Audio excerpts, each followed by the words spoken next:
Fala pessoal, Engenheiro Luiz aqui, seja muito bem-vindo a mais um vídeo nesse canal.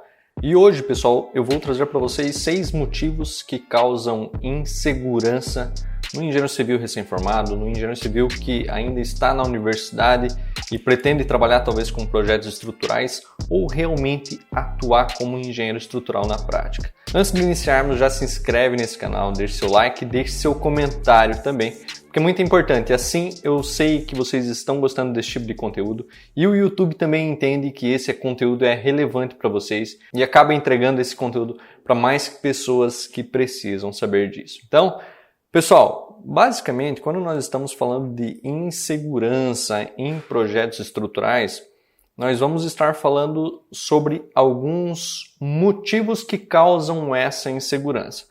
Esses motivos, pessoal, basicamente ele vai estar relacionado talvez a algum risco, tá? Por exemplo, fazer projetos estruturais, trabalhar com estruturas, como nós estamos trabalhando com elementos que podem entrar em colapso, como nós estamos trabalhando com famílias que vão morar dentro dessas edificações, tem um risco. Existe um risco de algum acidente, existe um risco da estrutura não funcionar, da estrutura não atender aos estados limites e entrar em colapso. Então, a insegurança no recém-formado, a insegurança no profissional que está atuando, talvez seja relacionado a esse risco que pode ocorrer nas estruturas. Tá? Mas um outro ponto muito específico, pessoal, e eu recebo muita mensagem referente a isso, é referente à falta de experiência. Tá? E basicamente, se nós pararmos para analisar realmente a falta de experiência, isso é relacionado talvez ao pessoal que não fez estágio, ao pessoal que nunca atuou nessa área, ao pessoal que apenas fez a universidade e nunca teve um contato, digamos assim, tanto em fazer projeto estrutural, tanto em fazer uma obra, acompanhamento de obra, até a parte de relacionamento com o pessoal da obra. Então, essa insegurança também é causada a partir dessa falta de experiência que tem referente após a universidade. E uma outra situação ainda, pessoal, é referente ao medo de fazer errado. Tá? O medo de fazer errado. Será que o pilar que eu posicionei ele está na posição correta? Será que as armaduras que eu encontrei na minha viga ela é condizente com a realidade?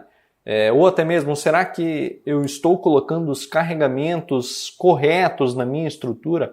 Então, tudo isso relacionado à insegurança, relacionado à falta de experiência, relacionado ao risco dessa edificação entrar em colapso, faz com que você tenha insegurança em projetar estruturas em concreto armado, faz com que você tenha insegurança em atuar como engenheiro civil.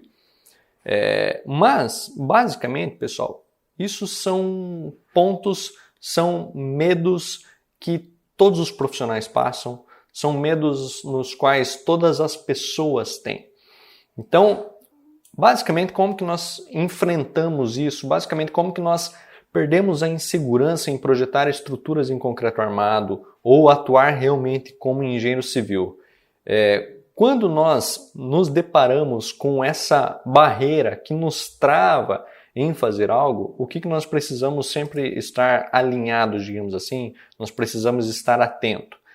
De que isso não pode ser algo que nos pare, isso não pode ser algo que deixe nós de fazer algo.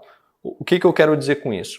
Sempre quando nós nos sentimos inseguros em, seja conceber estruturas em concreto armado, seja em analisar, seja em projetar, seja em detalhar, isso tem que ser algo que faça com que nós busque mais conhecimento. Tá? Por quê? A busca pelo conhecimento é algo que vai fazer com que você diminua o risco da estrutura entrar em colapso. A busca pelo conhecimento vai fazer com que você aumente a sua experiência. E a busca pelo conhecimento vai fazer com que você saiba o que você está fazendo, se está certo ou se está errado. Tá? Então, o primeiro motivo, pessoal, um dos primeiros motivos referente à insegurança e faz com que você não atue nessa área é o medo de conceber estruturas. Eu não sei conceber estruturas, eu não sei fazer o lançamento de pilares, não sei fazer o lançamento de vigas, não sei qual a espessura da laje que eu vou adotar na minha estrutura. Então, é referente à concepção estrutural. E quando nós estamos fazendo a concepção estrutural, lançando os pilares, lançando as vigas, nós precisamos tomar algumas decisões em projeto. E essas decisões se diz relacionado tanto à parte de dimensões, tá? Referente a eu vou utilizar um pilar de 14, eu vou utilizar um pilar de 15.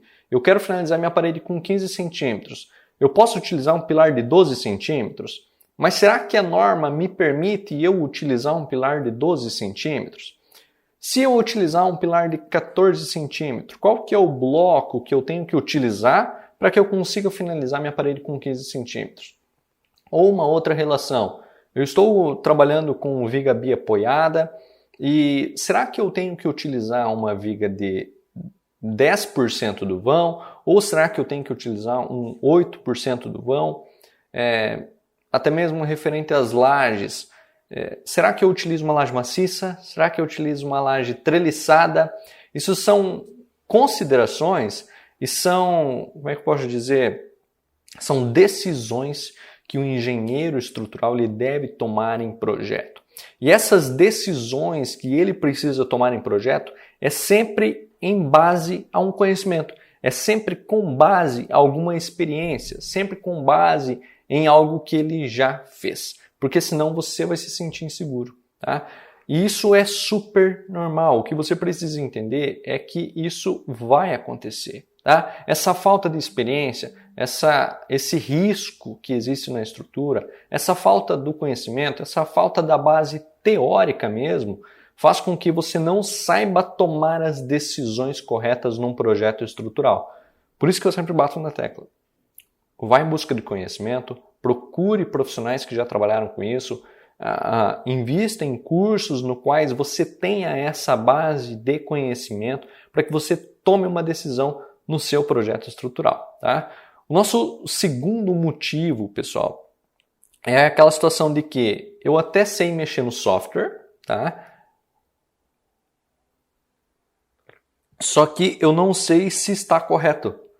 Eu não sei se o que eu estou fazendo dentro desse software está correto. Eu não sei se eu apertar esse botão, se eu fazer esse tipo de análise.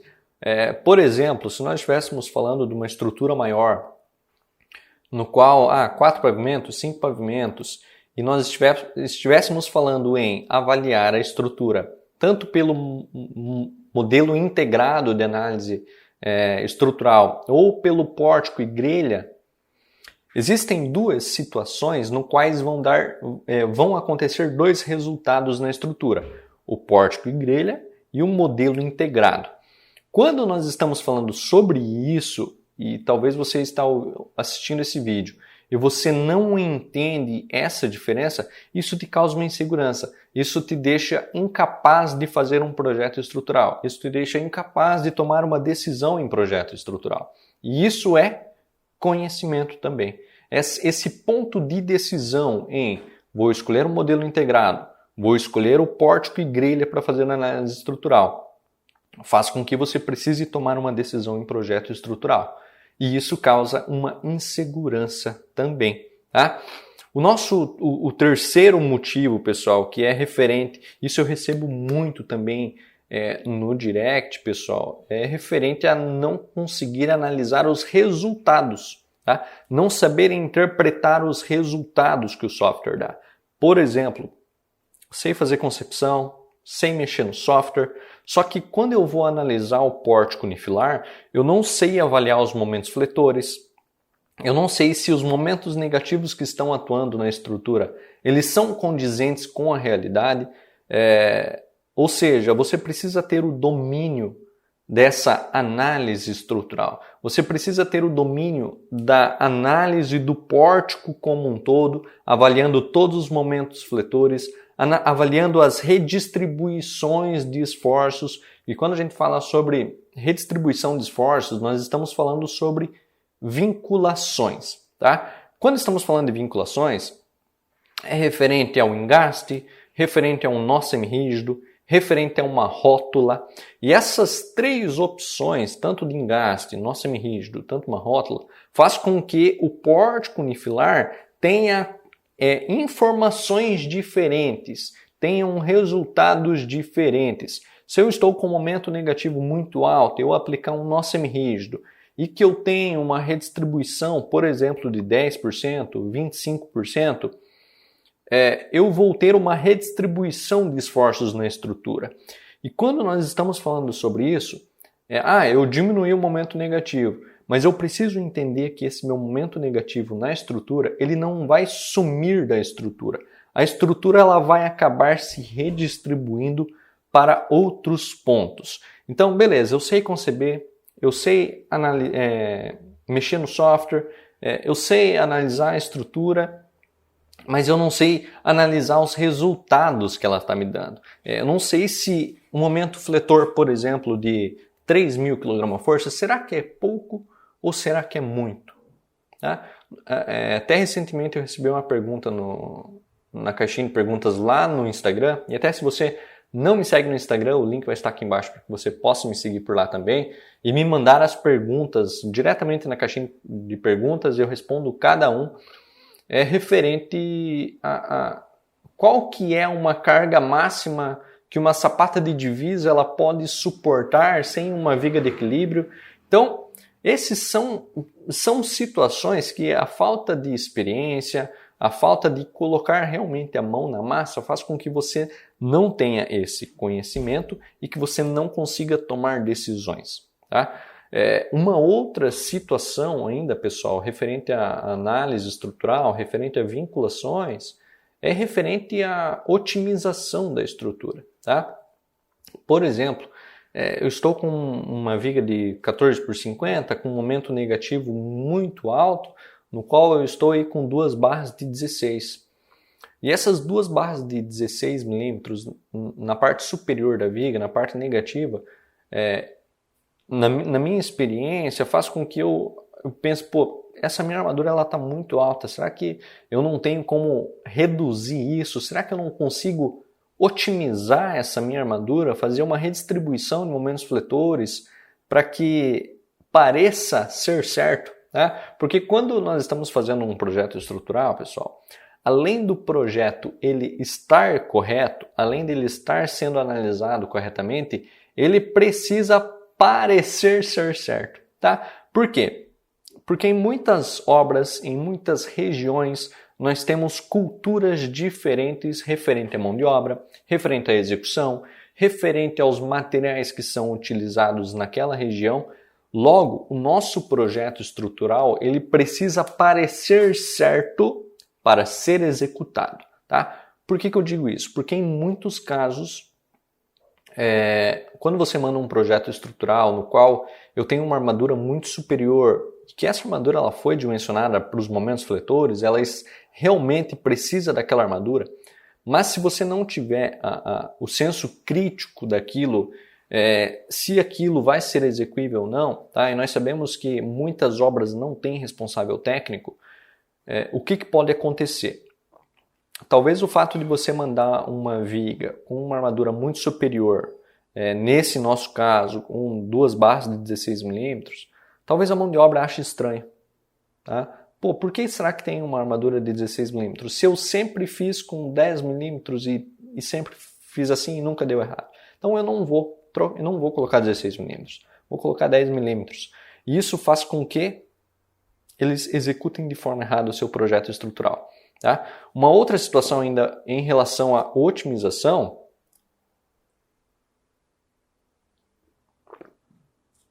é referente aos apoios das vigas. Tá?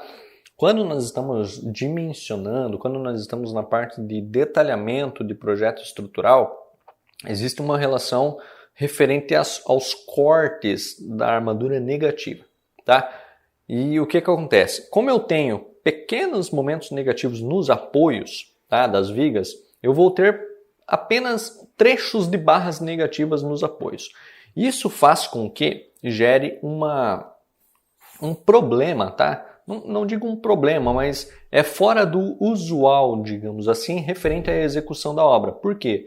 Porque é muito mais fácil, ao invés de eu colocar 2 pedacinhos de 2 barras de 10 milímetros e fazer uma armadura construtiva de 5 milímetros ou 6,3 milímetros para unir essas armaduras negativas, se eu mandar dessa maneira para a obra, talvez eles coloquem todas as armaduras negativas com 5 milímetros, tá? Então eu preciso ter esse cuidado de fazer essa otimização referente ao detalhamento do projeto estrutural, no qual eu mantenho a mesma armadura de fora a fora referente ao posicionamento da armadura negativa, de modo a facilitar a execução da obra e também para que não se ache estranho, digamos assim, em algumas regiões na qual vai ser executado o seu projeto estrutural, tá? Então essa sensibilidade, não só referente à estrutura, mas também referente à execução da obra, faz com que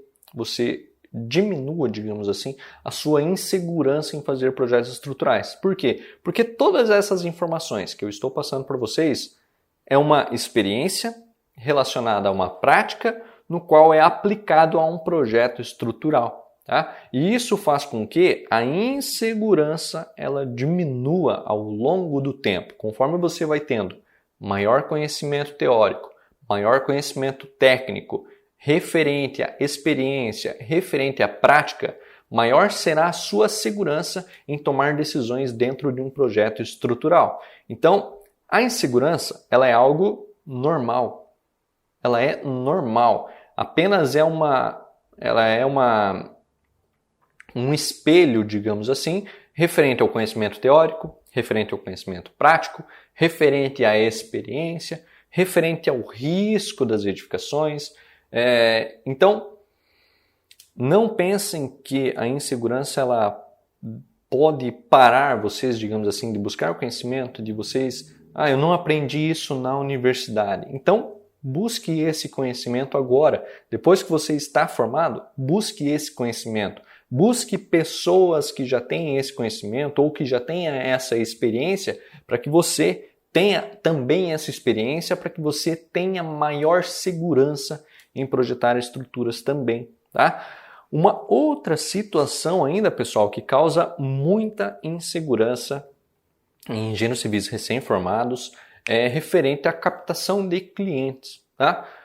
Aquela situação de que, eu já comecei a fazer projeto estrutural, já sei analisar as estruturas, já sei fazer um detalhamento, já sei identificar os pontos críticos da estrutura, já sei interpretar os resultados que o software me dá, mas eu tenho insegurança referente à captação de cliente. Eu tenho insegurança referente a um atendimento. Tá? Será que o meu cliente ele vai querer fazer laudo de sondagem ou não? O que eu preciso falar para ele? Como que eu faço esse atendimento? Como que eu faço o meu primeiro atendimento? Como que eu faço uma apresentação de proposta para esse cliente? Isso faz com que você também tenha insegurança em atuar na engenharia civil. Então, esses são pontos, tá, que vocês precisam entender que não são situações que não são resolvidas, digamos assim. Não é o fato de você não ter aprendido na universidade que vai fazer com que você não atue na engenharia civil. Existem situações que a gente resolve, tá?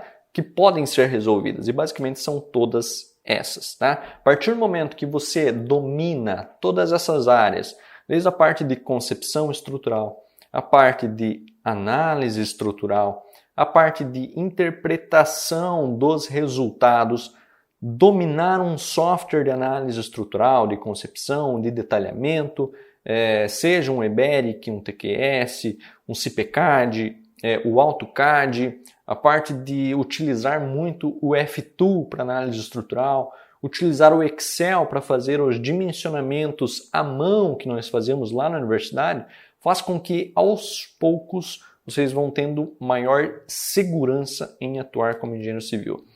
É um passo a passo, é um passo de cada vez também, porque não é da noite para o dia que você vai perder a insegurança para projetar estruturas, não é da noite para o dia que você vai saber atender um cliente, não é da noite para o dia que você vai conseguir convencer um cliente a realizar um laudo de sondagem, tá? Por quê?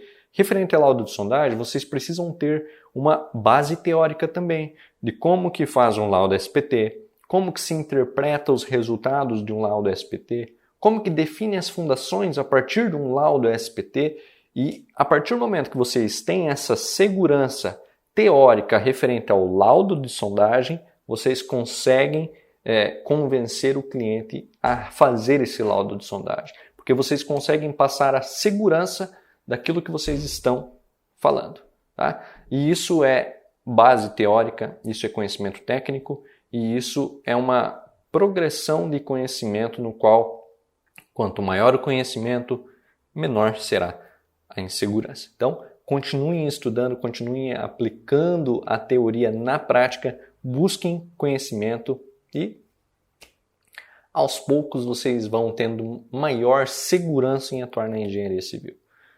Espero que vocês tenham gostado desse vídeo. Deixe um comentário aqui embaixo em que momento que você está, se você está na universidade, se você é recém-formado ou se você já está formado, já faz projetos estruturais, mas ainda se sente inseguro em atuar na engenharia civil.